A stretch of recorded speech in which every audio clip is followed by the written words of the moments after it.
Allow me to address the issues para hindi po tayo malito, especially po na napaka-importanteng araw ang bukas sapagkat maririnig na natin ang katotohanan sa Blue Ribbon Committee.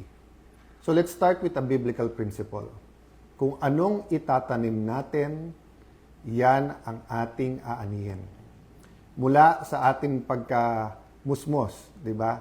Elementary pa lang, tinuturo sa atin yan. Kung anong ating itatanim, yan ating aanihin. Alala ko pa yung commercial nung 70s. Yung basurang tinapon mo, babalik din sa'yo. So yung commercial na yun, may nagtatapon ng basura, bumaha. Pumasok ulit sa bahay nila yung basura kasama yung baha. So ang flood control scam ay hindi nangyari by its own, by itself, no? Hindi ito nangyari na aksidente lang, no? It was a combination of greed, opportunity, minds who put their minds together and said, kayang gawin to. We will not be able to stop corruption in our country until we know the truth, we know how to stop a problem, and we know how to reform. Repentance is part of that. Maniniwala ho ba kayo na ang mastermind ng pinakamalaking corruption scam sa buong history ng Pilipinas ay panay oposisyon ang gumawa? Napakagaling naman po pag members ng opposition ang gumawa under the nose of an administration na samantalang mahigit 2 taon na nangyayari. So, we started, the majority and as Senate President, we started diplomacy po talaga. Wanted to work together. Number 1 priority is the economy. Number 2 po, yung pong impeachment dahil accountability. Pero kasama po yung ating priority, yung mga flood control issues at iba pang mga scams na bigyan ng tugon. Nabigyan na ng tsansa ang grupo ni Senator Lacson at Senator Soto. Kasama dyan sila Senator Win. Alam naman natin lahat na kailangan ay 13. So let me state this. Malacanang backing the move of the senators today and the other groups backing them, they will say anything and do anything to bend the law and basically susunugin na yung ating konstitusyon. So when I said a while ago that I am still the Senate President, the legitimate, the legal, moral Senate President, it's not about me, it's not about the position. Anytime po, pwede po ako mag-resign, pwede kong ibigay ito sa iba kung may 13. This is about democracy. This is about an independent Senate. This is about fighting corruption. You cannot say you love democracy, but walang checks and balance. Hindi pwedeng sabihin you love democracy, pero pag mali yung numero, invento na lang po tayo. I don't know how much time I have. There's so much I want to tell the Filipino people. Some of it you might think is very productive. Some of it you will think it's my thoughts. But let me tell you this from the bottom of my heart. God loves the Philippines. Ulitin ko po God loves the Philippines. So we have to take a step of faith. Sabi sa book of James, faith without action is dead. Patay ho ba ang ating paniniwala at pananampalataya? Kung mahal natin ang Pilipinas, we have to do something about it. Why do I say this? Well, first the Senate. 12, may quorum, samantalang malinaw sa Constitution, 13. Yung case na sinasabi nila, iba, continuing po yun. Nag-umpisa silang may quorum, umalis yung iba. Ito po, kahit saan nyo pong tignan, sa Constitution, mali. Sa rules po ng Senate, kailangan yung presiding officer, yung Senate President, kung hindi, yung Senate President Pro Tem, kung hindi, yung Majority Leader or yung Assistant Majority Leader. Wala po doon na nagsasabi kahit win ang pangalan mo, hindi po win yon. Wala po sa rules yon. Wala po yung 12. Alam po nung lahat yon. Pero ipalagay na po natin, yan ang theory nila at pagpipilitan nila. Siguro po kung Senado lang ang problema, then tuloy ang buhay natin. You know, life is so complicated, existence in the Philippines is so hard that etong politika para sa politiko lang. But what happens to the impeachment? So sa impeachment ho ba ngayon, mag-aaresto ng 2, 4 pa. Para pag sinabi nilang 22, pwede ng 12. So pag 20 na lang o 18, pag 18 na tira, 12 na lang pwede mag-convict. At pagkatapos, paano pagka constitutional change na ang gagawin? At ayaw rin pumayag ng ibang senador. Ikukulong na rin po ba? Malinaw na malinaw po ang konstitusyon at rules po ng Senado. You cannot declare all positions vacant with a number of 12. You cannot even hold a session because walang quorum. Assuming may quorum, you need 12 to remove a Senate President, and then you need 13 to remove a Senate President. Okay? Lilinawin ko po ha. You need 12 for any position below the Senate President pro tem. So, kahit anong chairmanship, majority actually pwede na. Kaya kahit 11 all, pag nawala yung isa, 10, 11, masusunod na yung 11. But for Senate President, for quorum, and for Senate President pro temp, you need 13. No?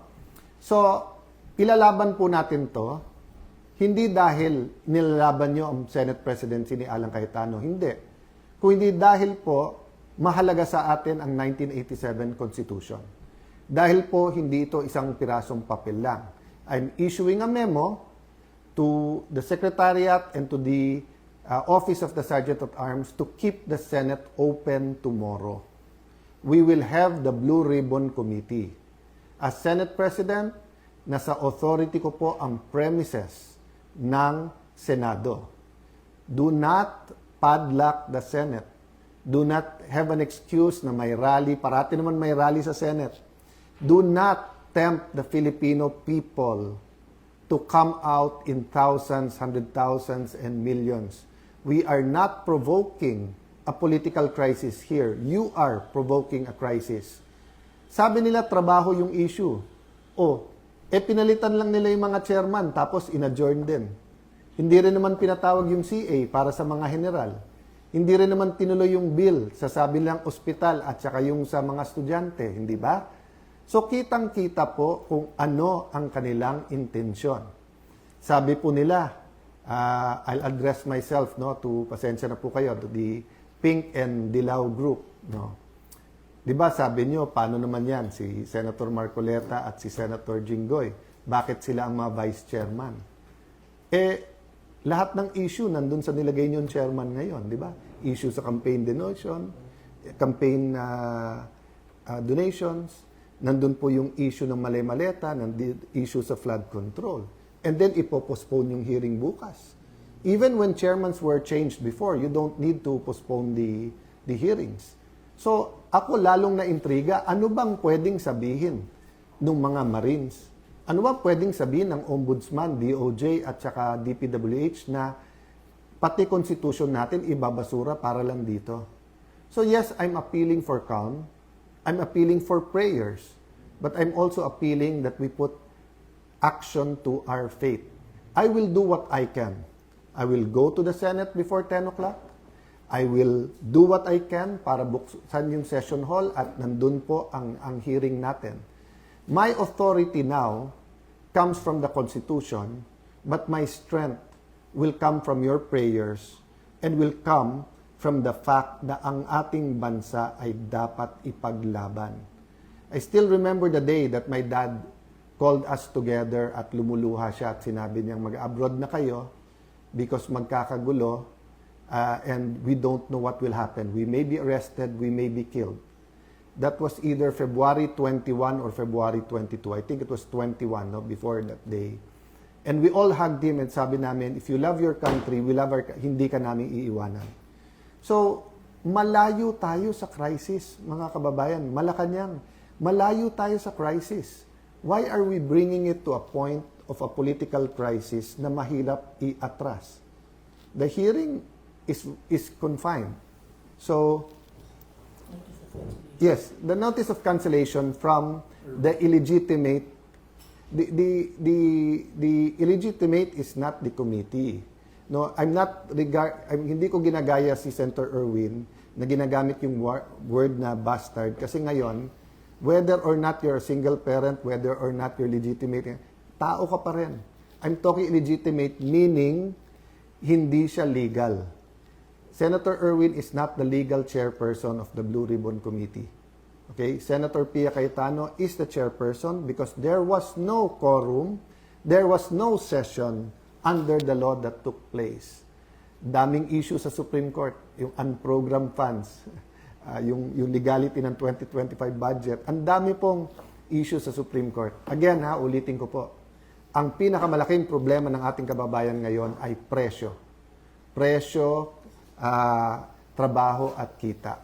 Dadagdagan pa ba natin? You have manufactured a crisis since May 11 by saying magulo kami. Then you come up with this solution. One day today, papunta sa SONA, when we were going to produce our economic plan, our plan against corruption, the hearings, and then the impeachment. So, I will rest my case there. As I told you, there's a lot of things I want to say, but if we love our country, pray for our country. If we love the Senate, I'm addressing myself sa mga empleyado ng Senate, I don't care yung mga binubulong sa akin dyan na, over the years, eto mga appointee ni Senator Drilon, eto mga appointee ni Senator Soto, etc. I believe that all of you love the Senate. So it's time to speak up, to tell your bosses, whether sila yung nasa majority or minority, we won't stand for this because there's no difference of padlocking the Senate during martial law sa ginagawa ngayon na pinupunit, binubura, binabasura, sinusunog ang ating Philippine Constitution. Again po Alan Cayetano is not the issue here. My Senate presidency is not an issue there. I told you from the start, I'm the walking dead. Walking dead as Senate President. Ano ibig sabihin? Anytime yung hatol na tanggalin sa akin. But ang problema po, ine-escalate nila. So I really hope po that this is not about the impeachment, this is not about changing the Constitution. Nakakapagtaka po, yung pagka-execute, biglang sasabihin na ng House of Representatives na kinikilala si Senator Win, sinasabi na ng Malacanang. Diba? I mean, guys, res ipsa loquitur. Diba? I won't elaborate. Kayo na I won't use the words to describe what's coming now. Why? Because you are as intelligent as I am. You are as patriotic as I am. The question lang is, what are we going to do about it? Pray for us. Pray for Senator Marcoleta. Pray dun sa natira sa majority because paglalaban natin ang ating bansa. God bless you all. Good night po sa inyong lahat.